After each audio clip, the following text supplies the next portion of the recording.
This is Fergus Hodgson, director and founder of econamericas.com. I'd like to share with you my latest book review, which I'm excited to do so because it's just a wonderful book. It is When Genius Failed by Roger Lowenstein. It's about the subtitle is the rise and fall of long-term capital management.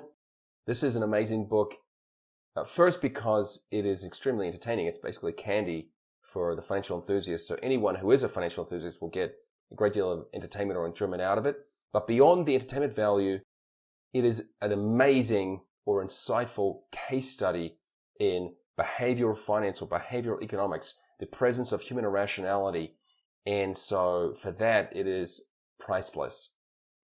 I gave the headline to my article, Why Genius Will Fail, or Why Genius Will Fail Again. And that's because, yes, the biases are still here. We haven't just evolved in 20, 25 years to overcome those biases, but beyond, in addition to the biases which are still there, the economic environment has changed. We have a much greater presence of bailouts. Bailouts from the Federal Reserve, from the federal government, all sorts of meddling, and this promotes moral hazard. It encourages risky behavior because you're basically socializing the losses while allowing profits on the other end. And so what's the story behind long-term capital management?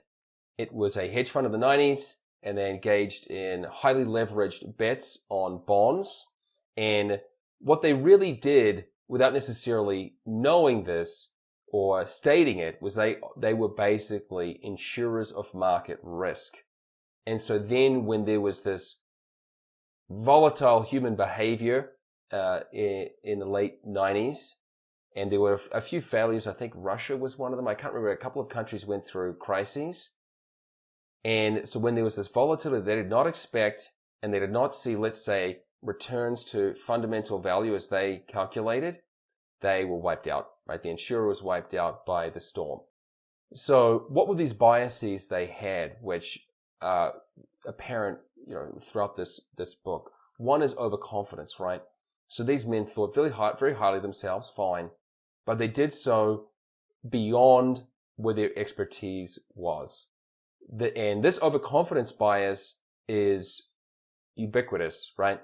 If you ask people, are you better than the average driver, or are you a better driver than average? A vast majority of people will say yes. And this applies to many things. If you ask them, are you better looking than average, or are you smarter than average? The majority of people say yes. Humans think better of themselves than is justified. Trust and authority. Humans tend to trust an authority more than is rational. And this applied to this case too. So not only were these brilliant men building this hedge fund and getting incredible returns, and for 2 of the years, they actually got more than 40% after fees. So incredible returns.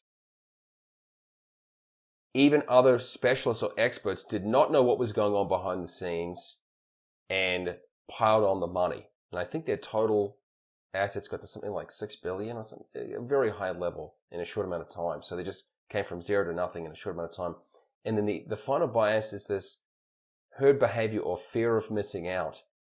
Yes, humans want to jump on the train, and this is a shortcoming, you might say, to our logical or rational thinking. So what are the takeaways from this great book? One, even the very best of us, the most brilliant men among us, and 2 of those at the helm of long-term capital management were Robert Merton and Myron Scholes. Both received Nobel Prizes. They really were intellectually gifted men.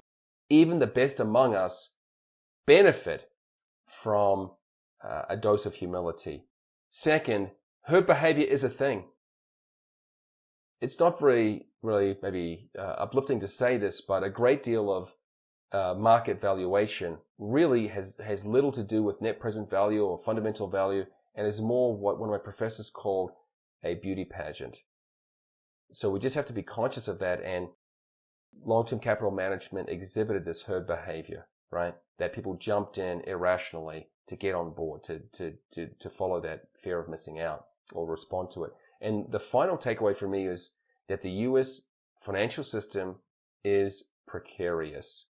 And of course, this book was written in 2000.